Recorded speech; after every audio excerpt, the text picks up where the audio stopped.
Minds Unchained starts in 5, 4, 3, 2, 1. Hey.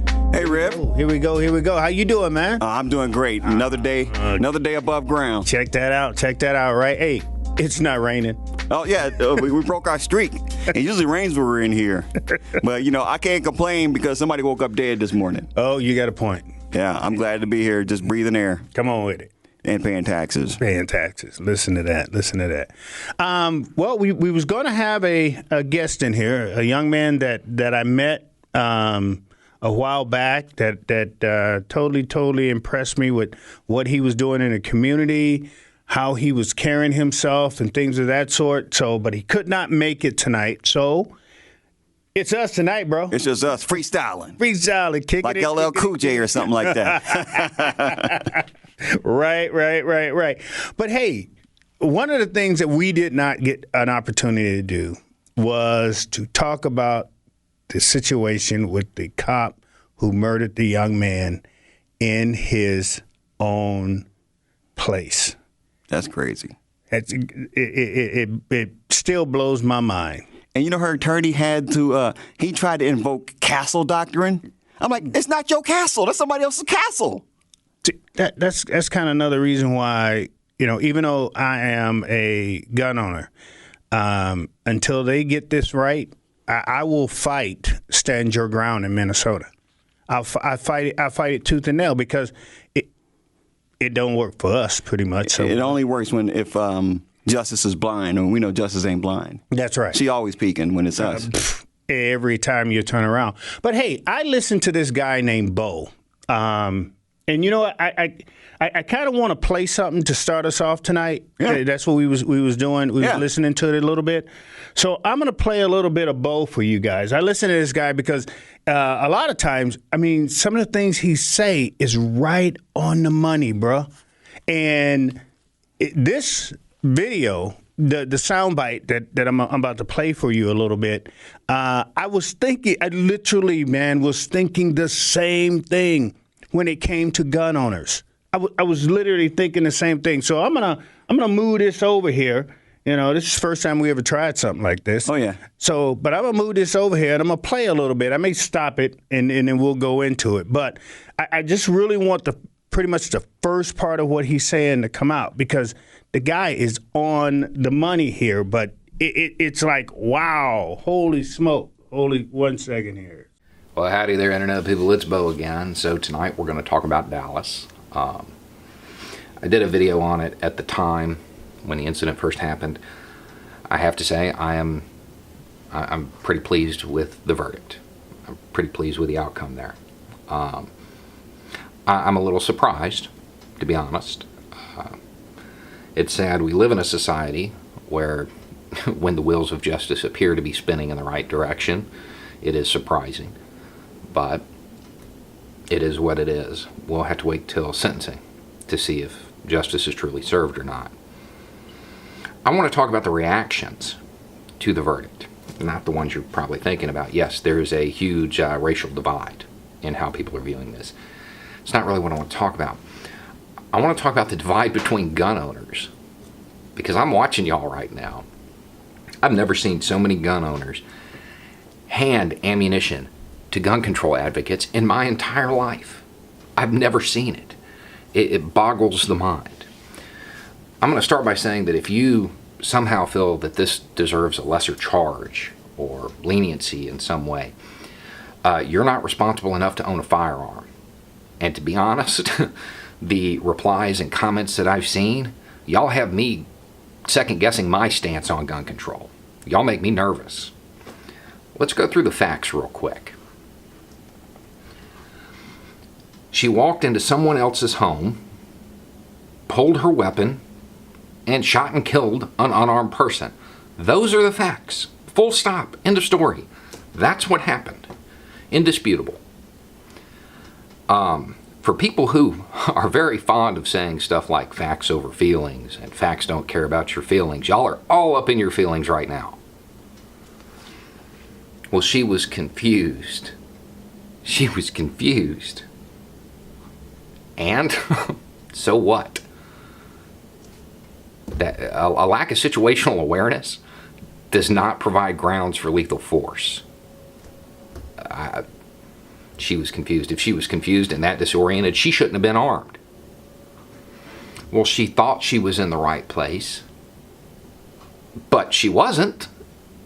So, she wasn't.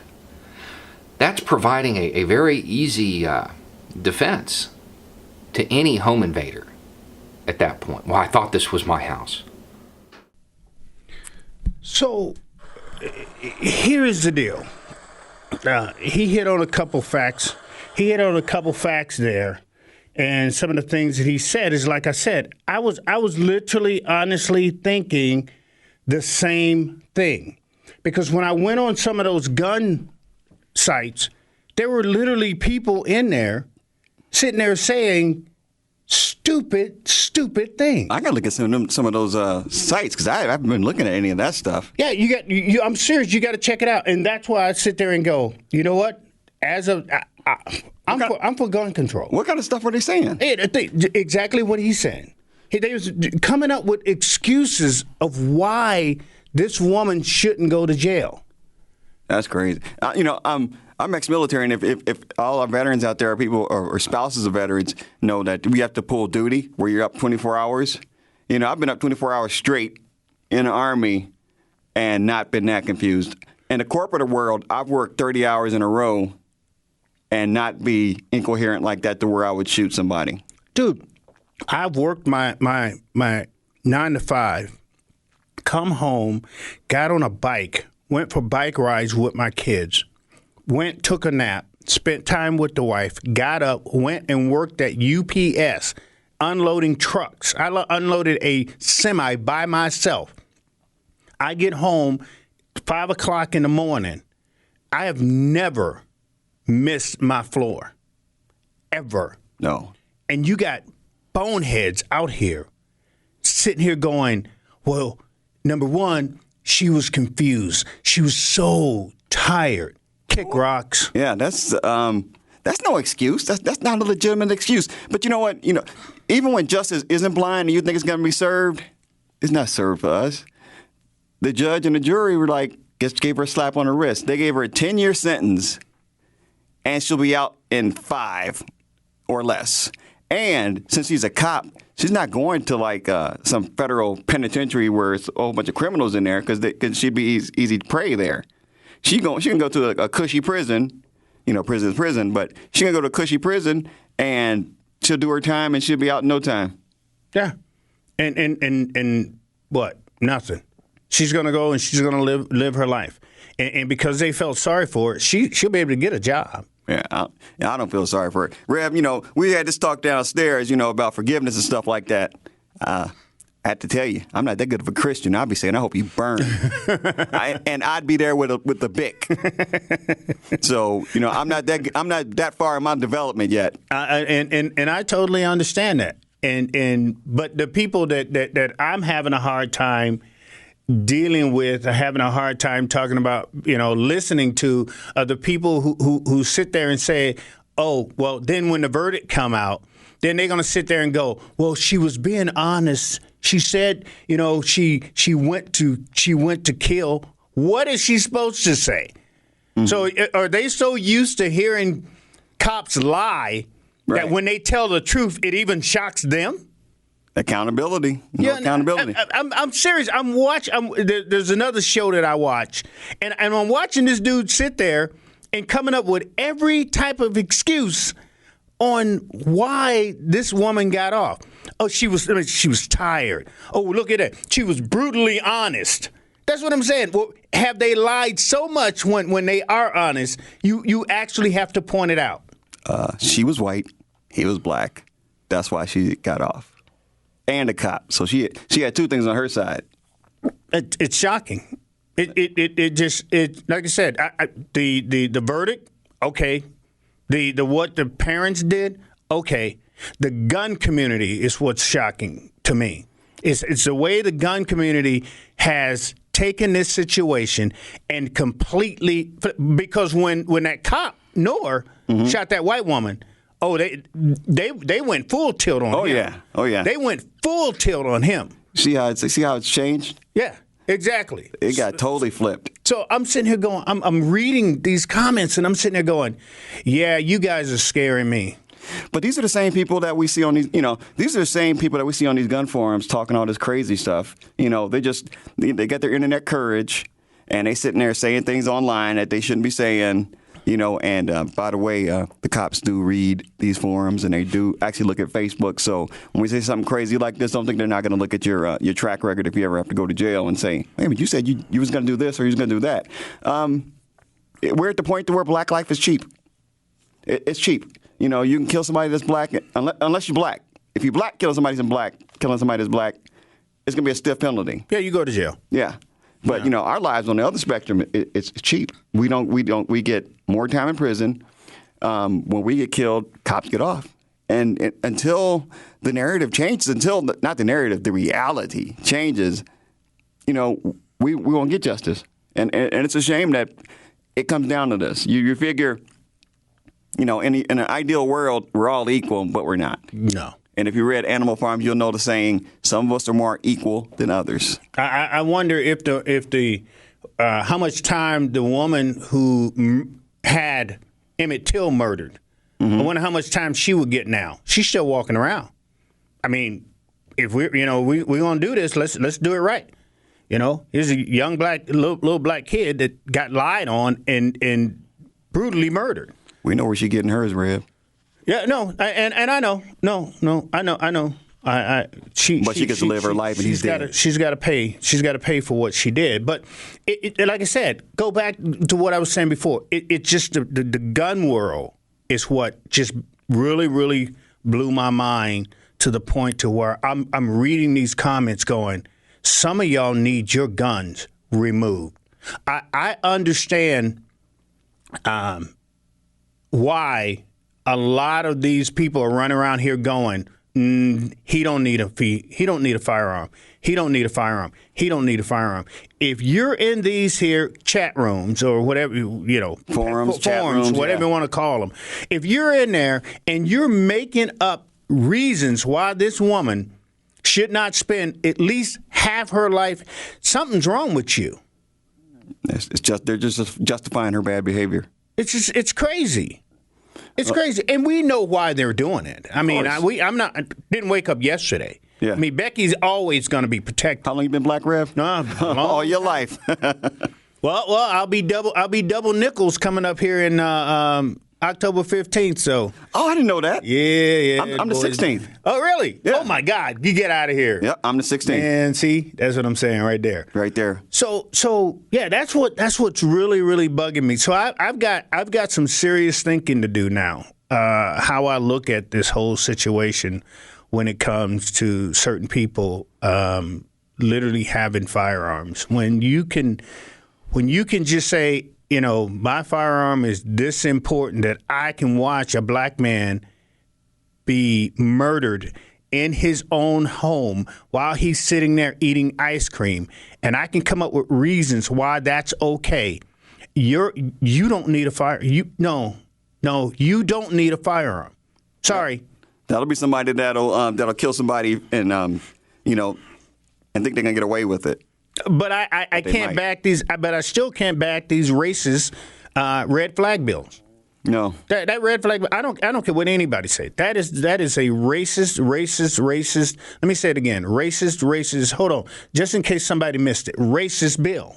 You think it's racist, Rev? I believe it is racist because it does nothing for the black community. Zero. Nothing. It puts us at jeopardy. Even more jeopardy. The police don't get sanctioned for killing us now. Now that they can break in our homes and kick the doors down without a warrant, on just a whim of somebody said, "Oh, he's dangerous," the blood's gonna flow. That's right. So I'm sitting there going, but like I said, I'm still kind of reeling from some of the comments that were coming off these people who who has lots of guns, who have lots of ammo, and for you to think that way, it's mind-boggling to me right now. A couple days when I go out on the range and I start shooting, then I may feel different. But right now, no, I'm looking at the situation going, we've got to do something different. I know the Second Amendment is a very strong amendment that there's no way we can get around it. But even people who are on that track, on that mind going, out of my cold, dead hands, you have to stop for 5 seconds. And you got to look at this situation in a whole total different way. For people to think like that, we really, really, really, really got to do something different, man. But you got to be careful with who you surround yourself with. That's true. I don't hang around people. If I don't trust you, unless I have to work with you, I don't hang around you. I keep my distance from you. My grandma used to say, you got to feed some people off a long handle spoon. Right. And I got a long handle. I keep you away from me. But I'm not a phony. If I don't like you, I won't say that I like you. I just won't talk to you. If I don't have anything to say to you, why should I even talk to you or acknowledge you? Yeah. I'm not being passive aggressive. I know me. And if you piss me off, I'm going to go over the edge. So it's better for me just not to say nothing. Because once my mouth starts to go when I'm mad, I'm not responsible for what's coming out of my mouth. See, that used to be me. My wife would tell you, man, I can burn you. I could burn you with 3 words. That's all I need a lot of the times. You're going about your business, sulking, and Christopher hurt my feelings. And I'd be like, yeah, I did. But I got to rein it in a little bit. I got to rein it in a little bit more now. I'll still get, I had a guy on Twitter a while back that came at me, and I said, you know what? It ain't nothing for me to take the cross off, bro. Yeah. See, I'm from that's what a lot of people don't realize. See, who I am and what I am when it comes to God was not built in the church. You wasn't born a reverend, were you? No, I wasn't. Right. I was born on the streets. There you go. And I can always put them shoes on. That ain't no problem right there. Yeah. I can put them shoes on and come at you and tell you a few things. Sometimes you have to. Yeah. Some people you cannot talk nice to. No, at all. So when it's all said and done, we're all sinners. Oh, yeah. There's no ifs, ands, or buts. And I sin myself every once in a while and forget where I'm going and how I'm doing things. But I'm in, and like I said, I'm kind of still in your shoes too, going, if that was my son, it would be really hard. Even though I read the book and the book tells me that I'm supposed to have compassion, it will still be hard because I got this flesh on. Yeah. As long as I got this flesh walking with me, I'm still going to still be somebody. But it'll still be hard for me, just like you said, to get up there and tap dance and do what that family did. But I don't pass no judgment towards them. I'm just saying what I would do. Ain't no hugs coming my way. Yeah, exactly. And that judge, she needs to be taken off the bench as far as I'm concerned. Yeah, she'll probably get some kudos down the line for selling out. Oh yeah. Yeah. It's always. But I got a number for you, Rev. Ready to go. $530,000. That's how much Mayor Frey wants to charge the Trump campaign for coming to Minnesota, coming to Twin Cities. But yeah, that's the estimated charge, and Trump was outraged at the amount. But I'm like, it's like. He said it was outrageously high, and then he's so petty. God, he is so petty. I told you. He's going back and forth with the mayor, and the mayor is petty too. I'm usually not on Frey's side, but I'm on Frey's side for this once. The dog even shines on the sun even shines on a dog's butt every once in a while. A hit dog will holler. That's all I got to say. And in case you guys don't know, I have another number for you. $500,000. That's how much he owes El Paso, Texas, for when he was there. 2 numbers. Look at you. He owes at least 9 other cities that they've come on their campaigns and they haven't paid for the additional security. Cities in Arizona, Pennsylvania, Ohio, and Vermont, just to name a few. And you may say, well, why is this so expensive? They shut down the streets when the president comes to town. I've lived near a highway, and I've seen them shut the highway down. You just don't get a couple guys out there to shut the highway down. You paying these troopers, you paying them overtime, and they're shutting off large segments of 494 crosstown. Everything around Target is shut down. Yeah. You can't drive around Target. Everything. And they got to have somebody to man those posts. That's not cheap. Not to mention additional security for bomb sweeps and stuff like that, snipers and all these other people. Well, wait a second. What about all these? I seen on Facebook where they got on there talking about these patriots are supposed to come out, volunteer patriots coming out to protect the people who are coming in for trouble. Well, I'm going down there. Right? No, go there. Number one, go there. And I got tickets. Oh, you mean you going down? No, I'm going. Oh yeah, I'm going inside the. I have tickets, brother. All right. I've got a Twitter. Somebody on one of my Twitter followers gave me, because she has to go to work, so she gave me her tickets to go to this thing. I am literally going to stand in line. I am walking through the door. You know they're gonna be looking at you funny. Look. He's in here to cause trouble. I tell you all the time. The day somebody put fear in my heart. The day they put fear, then I'm done that day. You can call it quits. I wish one of them would. That's what I told my wife. I ain't taking the cross with me. I go down there and you start want to act up. It is what it is, bro. I got to protect myself. I've got to protect myself. As long as they don't have a wand to go all the way down here, I'm good.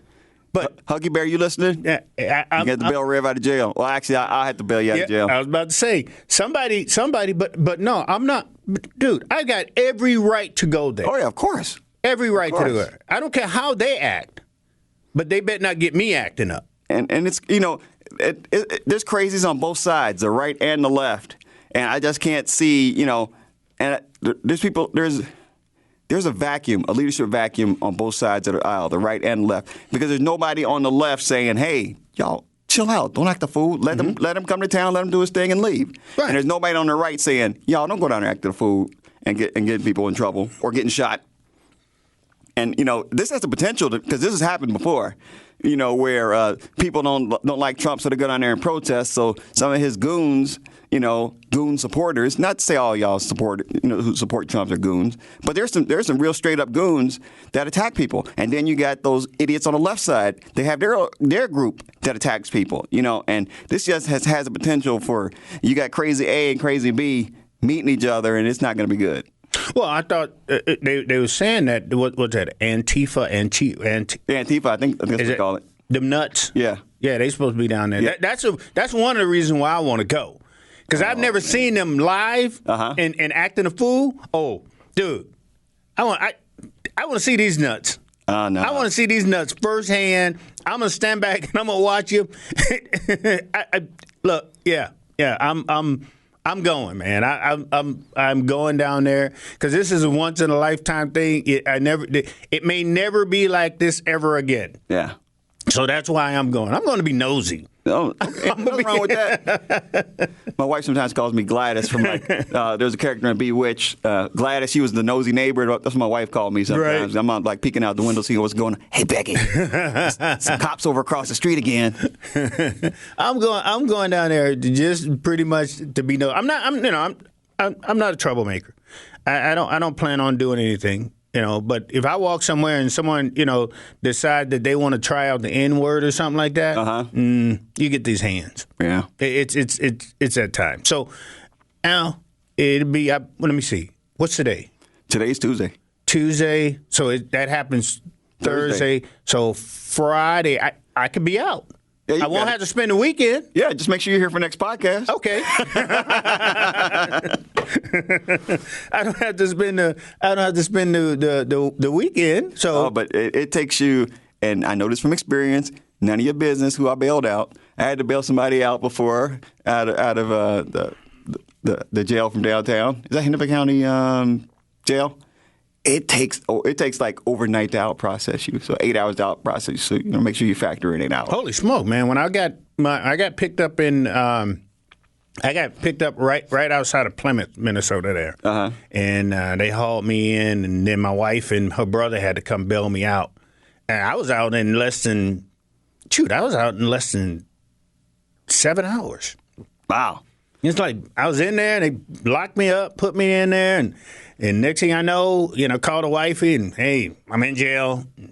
Her and her What'd you do this time? Yeah, no, not this time. Her and her brother come down and get me out. But But yeah, no, I was in there and out of there real quick, and we was good to go. But man, I tell you, but yeah, I figure I'm gonna go into the belly of the beast because I figure I talk about it enough. I talk about him enough.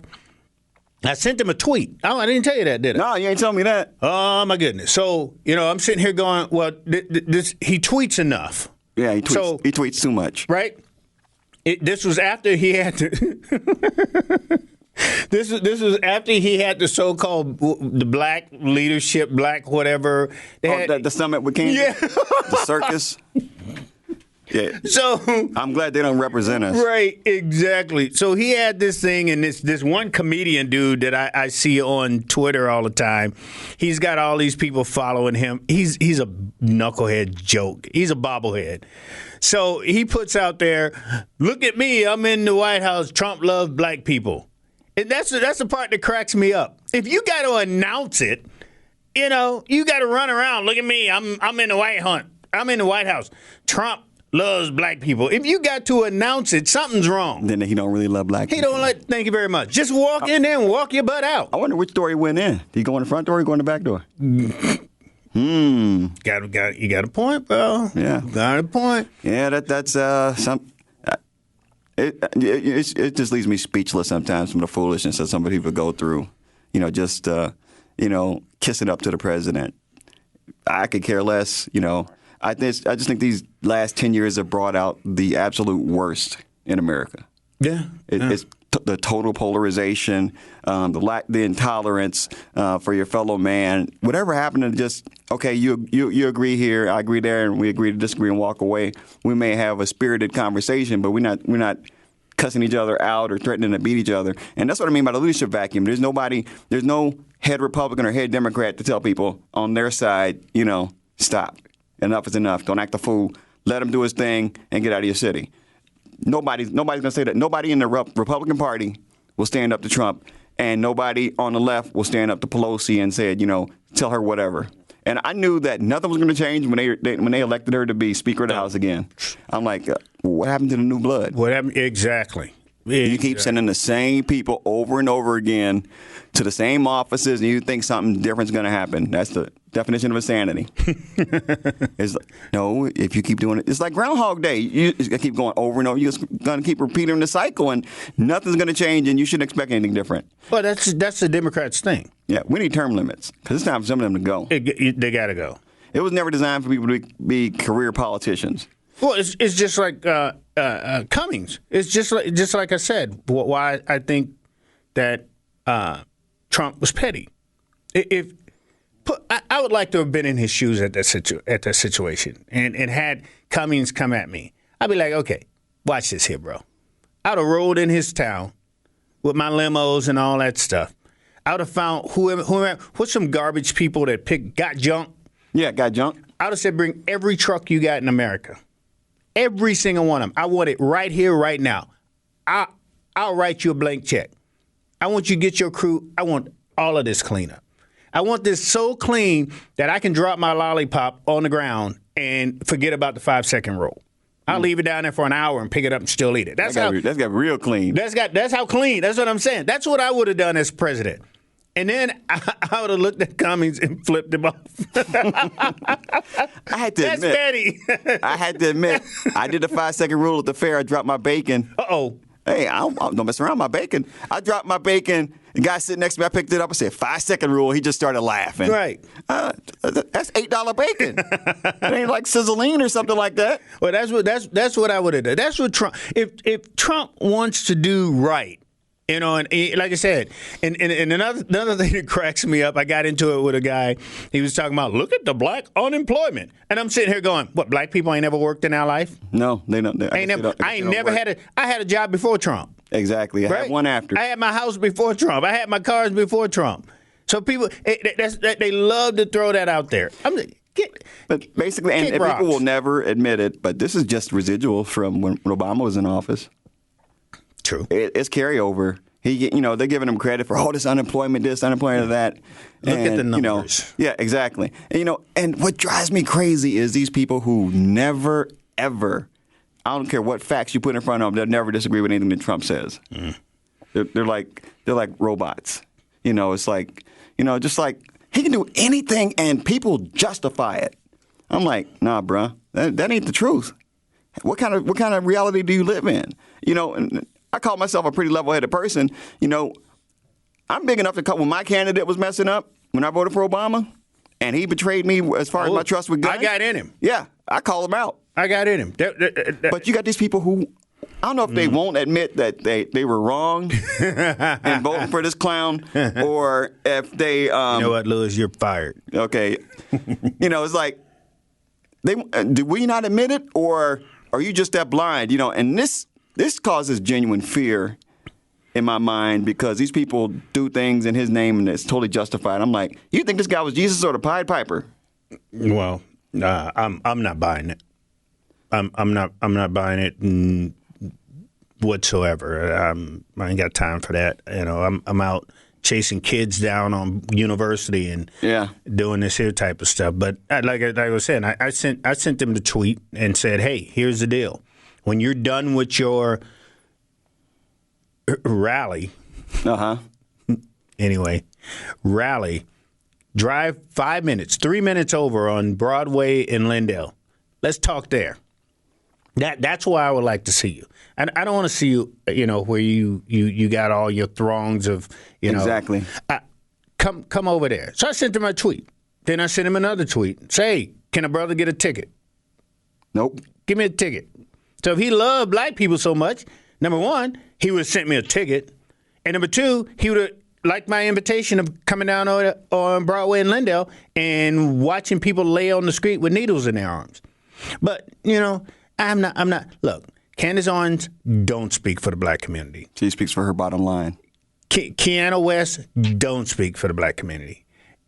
Isaiah Washington, he's in this. He definitely don't speak for the black community. He definitely don't speak for the black community. Yeah, this fool. That's that fool that lost his job for calling a guy an F word. I'm like, ooh. Thank you very much. No, you can't say that. That's the one. He's back in the 70s or 60s able to say that. I'm like, no, you better not say that nowadays. And you ain't Eddie Murphy. Yeah. So at the end of it, when it's all said and done, I'm just looking at the situation going, if he really loved me as much as these people run around here saying he do, then prove it. Yeah. Prove it. I know I'm just one little lonely, black man running around here trying to do right, by God. But if you love me as much as you say it, prove it. The only way to get his attention is saying something negative. Something something's gonna piss him off. That's a shame that that's the only time that you can get his attention. That's the only time you get anybody's attention these days, especially on Twitter.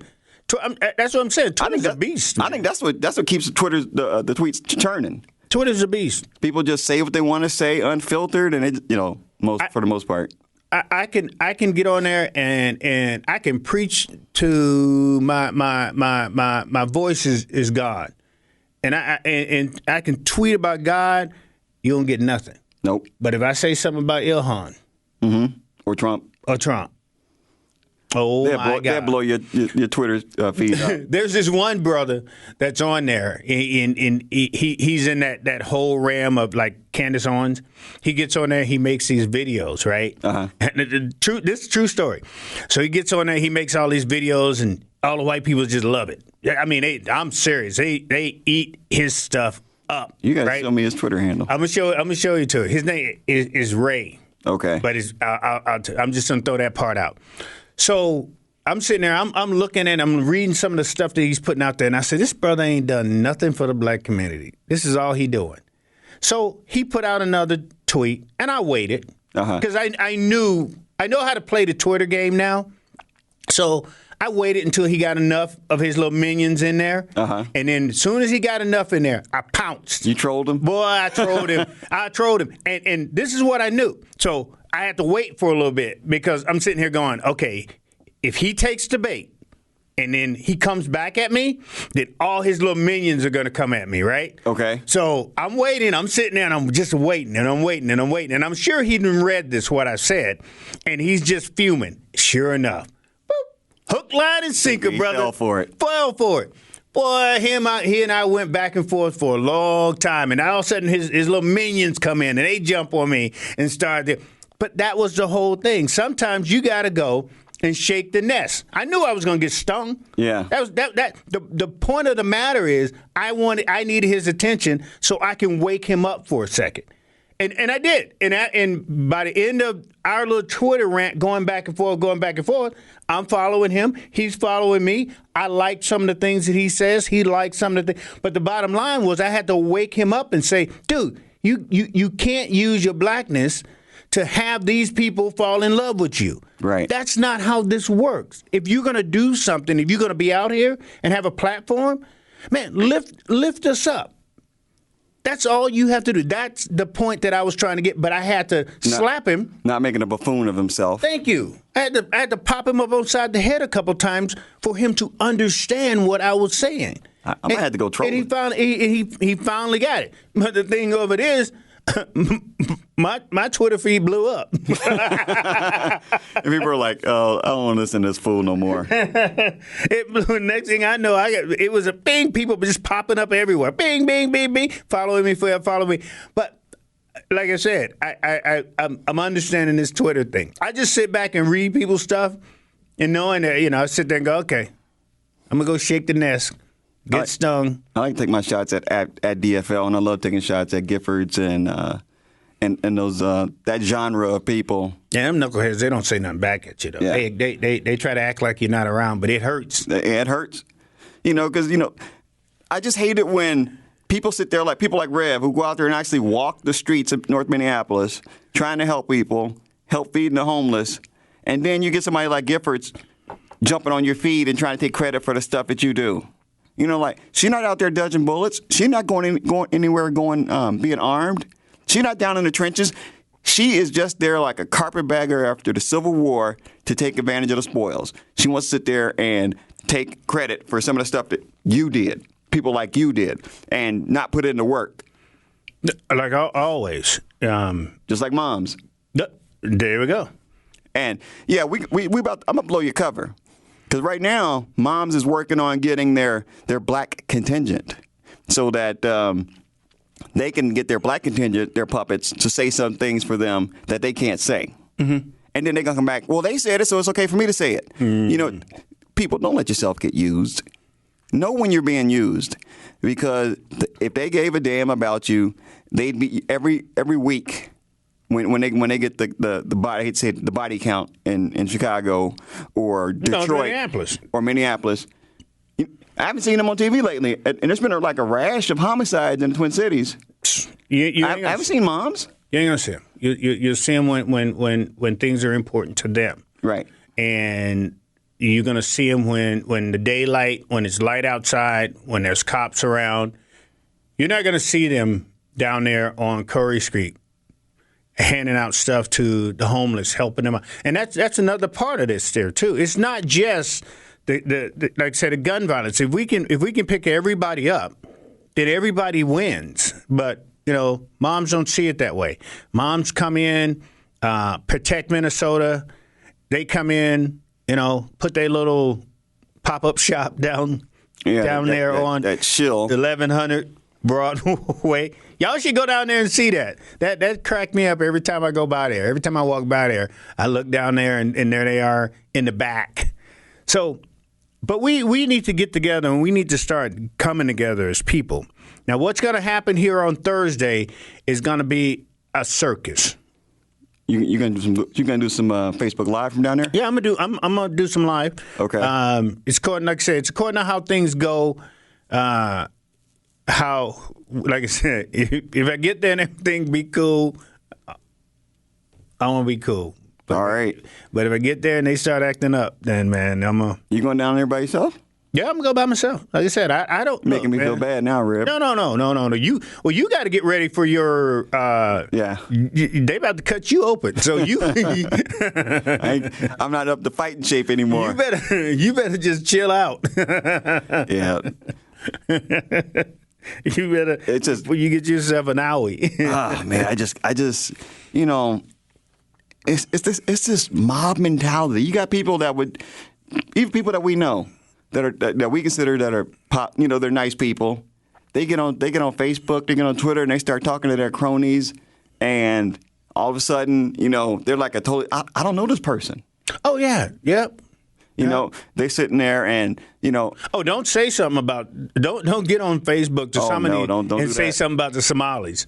Don't do. I'm glad you brought that up. Don't do that. I don't talk immigrants and I don't talk about them because, you know what? I see it this way. Everybody has a right and an opportunity at a awesome life. I got an awesome. The American dream. The American dream, right? But some of these people, man, they get on there and that's all you have to say is Somalis, and they're like a rabid dog. Oh, yeah, like rabid dogs. But let me tell y'all something, you know, and I'm going to be frank with you. You better know who you're messing with. You sitting there and you talking all this trash about the Somalis. You talking about you going to jump on these Somalis. Do you know that they came from a war zone when they came from the United States? They came from a war zone that makes North Minneapolis look like Disney. So you don't think that they unlearned how to fight. It was dog eat dog over in Somalia. If you didn't have guns, you might not live. So you can get your internet courage, or you can go out there and think you're gonna jump on one of them, and you're gonna get more than your feelings hurt. It's the internet courage. You're gonna get your wig split. So y'all better quit messing with these people because it's just like, and I hate to bring this up, but you remember that that Hmong hunter who was out in the woods and there was a group of white hunters that were teasing him. Yeah. And he started shooting. Y'all better know who you're messing with. Because everybody out there is not somebody to be playing with. You know, you can stick your chest out if you want to. You know, I just leave it at that. Know who you're messing with. Because there's a lot of people in these twin cities from these third world countries that, you know, it was dog eat dog. And they have no problem if they have to bear their fangs at you. So keep acting a fool if you want to. Think you're gonna jump on one of them and see what happened. You'll be on the newspaper, either that or a milk carton. Greater Minnesota ain't going to Cedar. Greater Minnesota is not going to Riverside. Nope. Greater Minnesota ain't going to South 13th. So that's what cracks me up about them when they get on Facebook and they start saying all this here type of stuff and what we this and we that. Okay, come on. Yeah. I'll pick you up. Yeah. Oh yeah. Drop you off. Don't sell wolf tickets to the big bad wolf. And you know, I just get so tired of every time I look at the Facebook feed, somebody's got something against Muslims on there. And it's like some people, that's their whole existence is to put nasty things about Muslims on there. I've seen this one, and I talked to my wife about this. I said, damn, I am so tired. They had this one where, I don't even know if it's true, about Iranians being able to marry their daughters. I'm like, that keeps getting posted over and over. And people are posting it like it's new. Like, don't send that crap to me. I don't want it on my feed. I'll block you. You know, quit sending stuff like that out. That's just foolhardy. You know, and got nothing and you're disingenuous because I know what you're talking all this about the Somalis and Islamists, and you're talking about the Arabs, and I know that you were saying the same thing about me 20 years ago, 30 years ago. Yeah, don't fool yourself. We would have beating post. Yeah, so don't think we ever forget. No, you know, black people, you know, we roll with the punches, but we never forget. Well, some of us do. They get some Jordans and they forget everything. But for the most part, you know, we don't forget. So, you know, I see straight through you because you're phony. Leave it alone. You know, we are more alike than we are different. You know, I lived in D.C., so I know people from the Nation of Islam. I know Muslims from all over the world. I've gone to school with Muslims. I went to college with Muslims. I went to high school Muslims, and they just want to do like we do. They just want to feed their families, they want to work, and they just want to live their lives. You know, there's always the bad few that make everybody else look bad. This is like me saying that everybody that's white's a racist. Yeah. And it's not. The vast majority of white people aren't racist. But it's just the element that makes everybody look bad. That's right. And, you know, it's just crazy. You know, I get frustrated with this because all these people want to do is come over here and live their lives. You know, the person in a third world country is, I say, the poorest person in America is better off than some of these people in some of these third world countries. The absolute poorest in America are better off than some of these people in the third world countries. So, and people like, well, they come over here and no. They have had nothing, absolutely nothing. They're coming over here, and they're here to live the American dream. You know, we as Americans, we've had it so good, we don't appreciate it. We take all this for granted. Yeah, exactly. You know, at the end of the day, and I'll say it again, for all those who have nothing better to do with themselves, we can always go downtown. We can put together care bags and give them to the homeless people. We can give out, underwear and there's things we can do other than get on your computer and put people down, slam people. There's you ever watch Lisa Ling? No. On CNN? No. She's got this documentaries that she does, all those documentaries, and she just did one on how the Chinese are literally buying up America. Buying up America. They're buying America like crazy. Mm-hmm. I'll never know. With the interest from our debt. Exactly. Right. But they are literally, you should watch it. If you got, CNN, okay. Go look at the one that she has. They are buying America like crazy. And they're doing it going, yeah, we are. Yep. This is what we're doing. We are buying America. So you don't hear anything from people about that. No. But the Somalis want to put a mall right there, just a little, not even a mall, like a little, strip mall. A little strip mall over there, so they can they do what they do. Sell their goods. I wish black people would be talking about doing the same thing. We get together and put together something, but everybody else, the Hmong, they got their own little mall that they put together. I ain't hear nobody say nothing about that. No. But the Somali want to do it, and everybody's going. They literally, their heads done just popped. I'm like, man, come on, sit down. Sit down. All right, everybody. that was hot. But this is the way that things are going down. So my name is Louis Denard. I'm down here with myself being Reverend Christopher. And peace and God bless you. We out.